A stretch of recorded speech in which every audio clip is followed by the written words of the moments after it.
TRD കിറ്റൊക്കെ load ചെയ്തിട്ടുള്ള ഒരു budget friendly ആയിട്ടുള്ള ഒരു കിഡിലെ ഫോർച്യൂണർ ആയിട്ടാണ് ഇന്ന് CK പ്രീയോട് കാർസ് എത്തിയിട്ടുള്ളത്.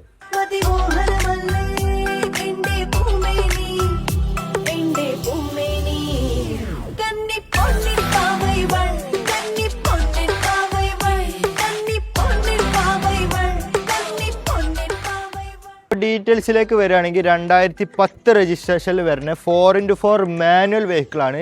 അതുപോലെ തന്നെ 2 ലക്ഷം കിലോമീറ്റേഴ്സാണ് ഓടിയിട്ടുള്ളത്, അതും 4th ഓണർഷിപ്പിൽ.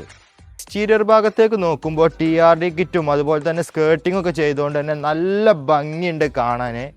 അതുപോലെ തന്നെ ബോഡി ക്വാളിറ്റി ഒക്കെ അത്യാവശ്യം നല്ല നീറ്റായിട്ട് തന്നെയാണ് ഉള്ളത്. ഭാഗത്തേക്ക് നോക്കുകയാണെങ്കിൽ അത്യാവശ്യം നല്ല ടയറും കാര്യങ്ങളും ഉണ്ട്. അപ്പോൾ ഇൻറ്റീരിയർ ഭാഗത്തേക്ക് നോക്കുമ്പോൾ നല്ല നീറ്റ് ആൻഡ് ക്ലീൻ തന്നെയാണ്. അതുപോലെ തന്നെ ടച്ച് സ്ക്രീനും റിവേഴ്സ് ക്യാമും നല്ലൊരു സീറ്റ് കവറൊക്കെ ആഡ് ചെയ്തിട്ടുണ്ട്. അപ്പോൾ മേജറായിട്ടുള്ള ആക്സിഡൻറ്റോ കാര്യങ്ങളോ ഒന്നുമില്ലാത്ത ഈ ഒരു വെഹിക്കിളിൻ്റെ പ്രൈസ് നമ്മൾ ഉദ്ദേശിക്കുന്നത് 7,90,000 രൂപയാണ്. അപ്പോൾ ആവശ്യക്കാർ താഴെ സ്ക്രീനിൽ നമ്പർ ഉണ്ട്, പെട്ടെന്ന് കോൺടാക്ട് ചെയ്തോളൂ.